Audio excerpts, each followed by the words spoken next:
In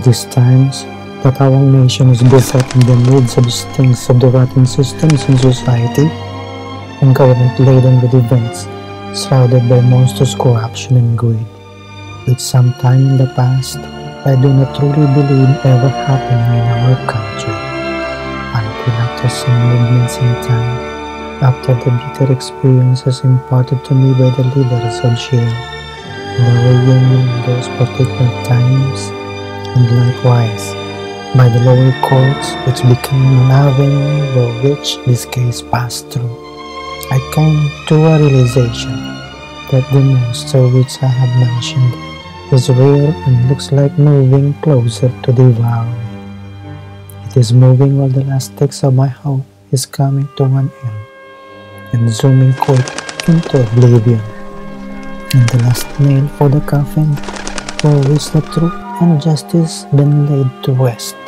truth and justice which I cherished and fight for in a long time, is aimed and ready to be pegged. Honorable Chief Justice, the judges who mold the monument of justice of our great nation, enshrined and adorned by the sweat, tears, and blood of peoples who heroically stand and be folded in the name of justice. For the sake of our country, I am pleading with my head bowed to ground in humility. Please forgive my minute technical inadequacy.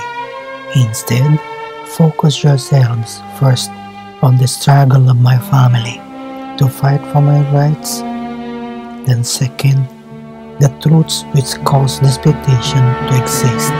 At this point, my tears are oozing out of my eyelids, droplets of peace while falling on my chest upon my heart. I earnestly pray to God that these tears serve to wash all the mudslid by the monstrous greed and corruption. So be it that this tear shower and give nourishment over some plants in the garden of justice, desiccated and devastated by monstrous greed and corruption. I would like to remind you that the coffin with which they like to peg the last nail on contained in it not dead but lying truths, truths that are struggling to shout justice, which is in this moment is guarded by the people who can read and hear but never understand, and pretentiously deaf, patriots but voluntary ignorant.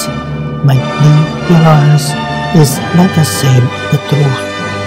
I earnestly plead for review of this case, which is profusely laden with voluminous truths and merits.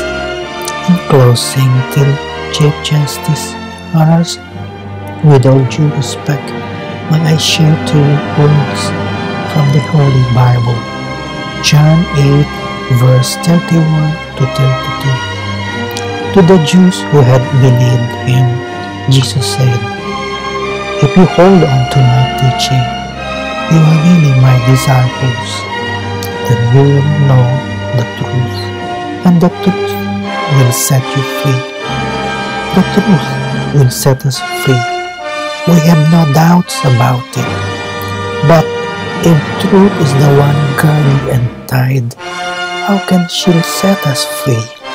If she is the one jailed, who else will set us free? My plea is, let us untie and set her free.